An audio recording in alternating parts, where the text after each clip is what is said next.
Good evening all of you. कैसे हैं आप सभी? वेलकम करती हूँ माधुरी आप सभी का एमडी लॉ क्लासेस में।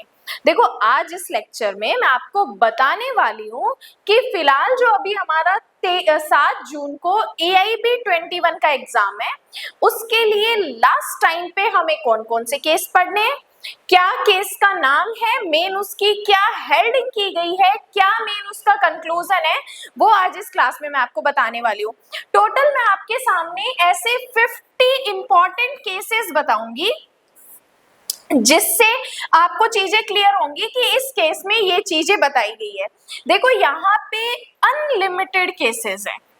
केसेस इतने ज्यादा है कि हम जितने भी पढ़े उतने कम है, बट इतनी चीजें जो वेरी वेरी वेरी इंपॉर्टेंट है उनको हमें स्किप नहीं करना है। आज इस क्लास में मैं आपको 50 केस बता रही हूँ। इसके बाद अगर आप लोग मुझे कमेंट करते हैं तो इसी केस लॉज की मैं आपको एक नेक्स्ट सीरीज और दे दूंगी जिसमें 50 और इंपॉर्टेंट केस होंगे जो कि आपके AIB पॉइंट ऑफ व्यू से 100 केस इनफ है। देखो, एक बार के लिए लास्ट टाइम में 100 केस इनफ है। अगर आप मुझे कमेंट करके बता दोगे तो नेक्स्ट लेक्चर भी मैं आपके साथ शेयर कर दूंगी। और इसी के साथ ये जो पूरी PDF है 50 केस लॉस की या नेक्स्ट PDF होगी, उसको 199 के कोर्स में मैं अपलोड कर दूंगी। वहां से आप AIB 21 का जो 199 का कोर्स है अपने ऐप पे, वहां से आप इन PDFs को डाउनलोड भी कर सकते हो। अब चलिए बात करते हैं कौन कौन से हमारे 50 ऐसे केस हैं जो कि हमें, चाहे AIB बोलूं, चाहे जुडिशरी बोलूं, APO बोलूं, JLO बोलूं, जिन्हें हमें स्किप नहीं करना है। सबसे पहला केस है केशवानंद भारती का। वेरी इंपॉर्टेंट केस है जिसमें केशवानंद भारती के केस में कहा कि पार्लियामेंट संविधान में संशोधन कर सकती है बट उसके बेसिक स्ट्रक्चर को नष्ट नहीं कर सकती। सेकंड केस है Maneka Gandhi versus Union of India का केस। इसमें कहा कि आर्टिकल 21 के अंतर्गत जो वर्गीकरण किया जाना चाहिए वो उचित और युक्तियुक्त होना चाहिए। थर्ड केस है हमारा AK गोपालन का। AK गोपालन वर्सेस स्टेट ऑफ मद्रास। देखो, ये जो केसेस हैं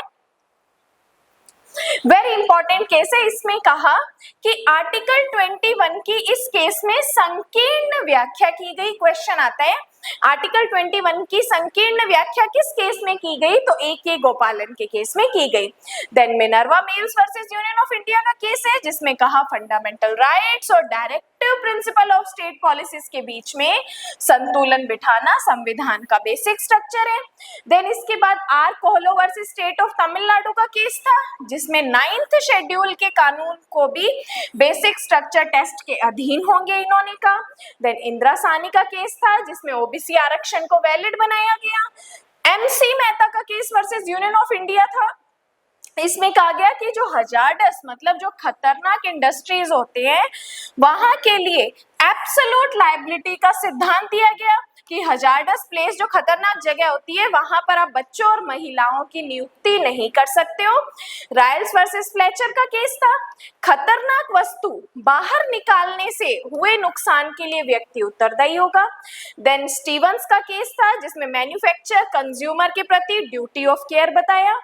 अभय वर्सेस वाइट का केस था, जहां अधिकार है वहां उपचार भी है। वेरी इंपॉर्टेंट केस है। क्वेश्चन आता है, जहां अधिकार है वहां उपचार है, कौन से केस में बताया गया? तो अभय वर्सेस वाइट के केस में बताया गया। देन हेडले का केस है जिसमें कहा कि फोर्सेबल डैमेजेस ही रिकवर होंगे। Then Carlill Carbolic Smoke Ball Company, very important है, कॉन्ट्रैक्ट एक्ट का केस है जिसमें इन्होंने कहा जो एडवर्टीजमेंट भी क्या हो सकते हैं, वैलिड ऑफर हो सकते हैं। मोहरी बीबी धर्मोदास कोश, वेरी इंपॉर्टेंट है। अगर आपने मेरे MCQs अटेंड किया है तो वहां पर मैंने ये चीजें बताई है।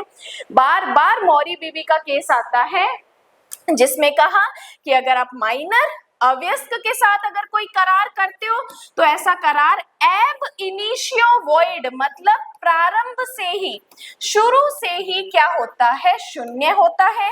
देन बालफोर वर्सेस बालफोर, ये भी इसी का केस है कॉन्ट्रैक्ट एक्ट का। डोमेस्टिक एग्रीमेंट्स में लीगल रिलेशंस क्रिएट नहीं करते हैं। देन लालमन शुक्ल दत्त का केस है। देखो, एक और इंपॉर्टेंट चीज है, ये जो 50 केस मैं आपको केवल एक सब्जेक्ट से नहीं बता रही हूँ, इंपॉर्टेंट AIB में जो जो हमारे वेरी इंपॉर्टेंट सब्जेक्ट है लाइक कॉन्स्टिट्यूशन जिसमें 8 से 10 क्वेश्चन का रेशियो रेशियो रहता है, BNS जिसमें 8 से 10 क्वेश्चन का रेशियो रहता है। ऐसे जो जो सब्जेक्ट हमारे इंपॉर्टेंट है जिसमें ज्यादा क्वेश्चंस का रेशियो है, उन्हीं सब्जेक्ट्स के मैं केस लॉज आपको बता रही हूँ। ठीक है, अब लालमन शुक्ल वर्सेस गौरी दत्त के केस में क्या कहा, ऑफर की अगर जानकारी नहीं है तो एक्सेप्टेंस नहीं हो सकती। देन महादेवा वॉल्टन का केस है, इसमें कहा कि जो सब्सटेंशियल परफॉर्मेंस ना होने पर पेमेंट रिकवर भी नहीं होगी। डेरी वर्सेस पीक का केस फॉल्स स्टेटमेंट से जुड़ा हुआ है। नाश वर्सेस इनमान का केस है कि माइनर केवल नेसेसरीज के लिए ही लाइबल होगा। Kedarnath versus state of Bihar का केस है कि सेडिशन मतलब राजद्रोह तभी होगा जब पब्लिक डिसऑर्डर हो या वायलेंस क्रिएट हो। बच्चन सिंह का केस वेरी इंपॉर्टेंट है, जब हम मर्डर के बारे में मर्डर के प्रोविजंस पढ़ते हैं तब भी बच्चन सिंह का केस आता है। जब हम आर्टिकल 21 पढ़ते हैं प्राण और दैहिक स्वतंत्रता, तब भी बच्चन सिंह का केस हमारे लिए इंपॉर्टेंट है। कहता है कि डेथ पेनल्टी मतलब मृत्यु दंड विरल से विरलतम मामलों में ही दिया जाना चाहिए। देन शरद बिरदी चंद्र का केस है, सर्कमस्टेंशियल एविडेंस की चेन कंप्लीट होनी चाहिए, इन्होंने कहा।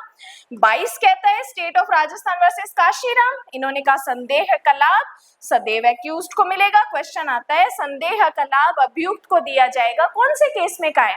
आपका आंसर होगा काशीराम का केस। सेल्वी वर्सेस कर्नाटक राज्य वेरी इंपॉर्टेंट है। नार्को टेस्ट बिना कंसेंट के अनकॉन्स्टिट्यूशनल है, बट इसका अपवाद भी है।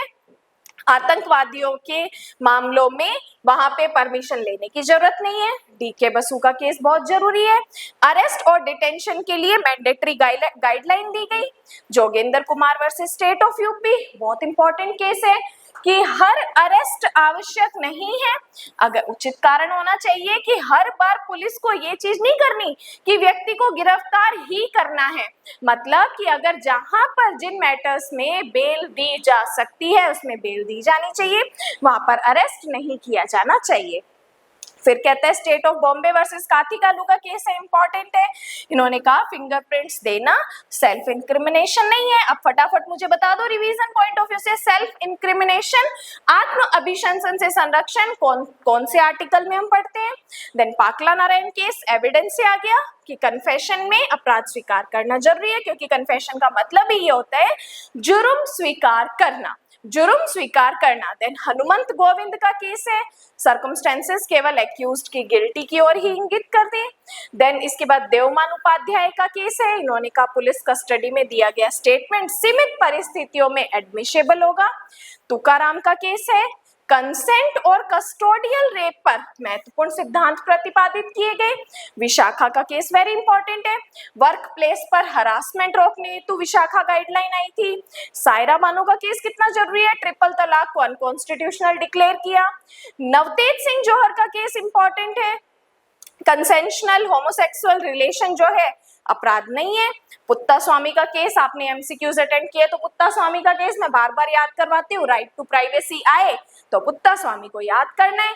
राइट टू प्राइवेसी कौन लेकर आया? पुत्ता स्वामी लेकर आया। आप कहते हो केस लॉज को कैसे याद करें, क्या ट्रिक है केस को याद करने की? तो हर केस के नाम को उसके प्रिंसिपल के साथ जोड़ा करो, हर केस के नाम को उसके प्रिंसिपल से जोड़ा करो कि पुत्ता स्वामी ने क्या बताया, राइट टू प्राइवेसी बताई कि हमारा निजता का अधिकार एक मौलिक अधिकार है, तो पुत्ता स्वामी राइट टू प्राइवेसी जोड़ के याद करो, इसके अलावा और कोई शॉर्टकट नहीं है।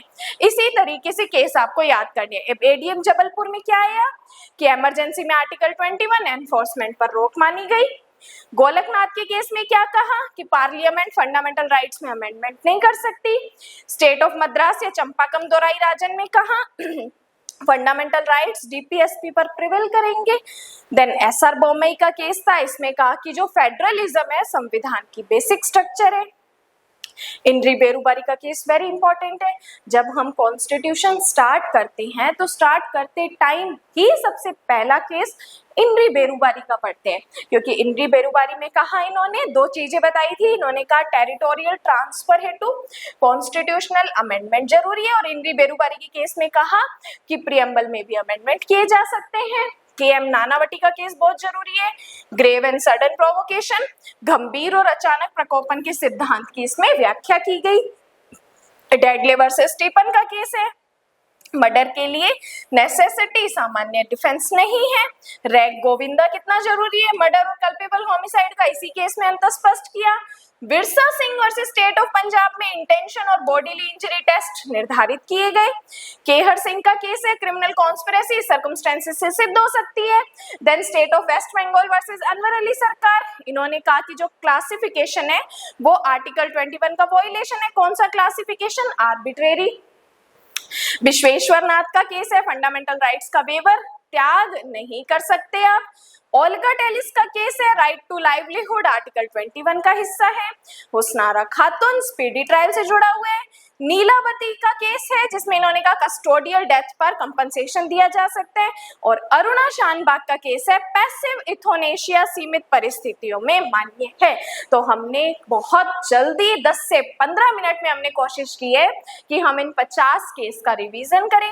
ऐसे ही 50 और इम्पोर्टेंट केस अगर आप पढ़ना चाहते हैं तो आप एक कमेंट जरूर कीजिएगा।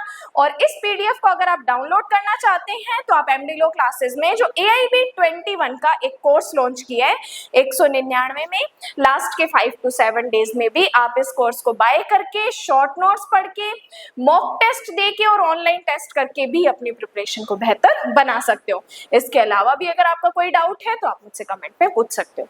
बाकी आज के लिए धन्यवाद एंड जय हिंद।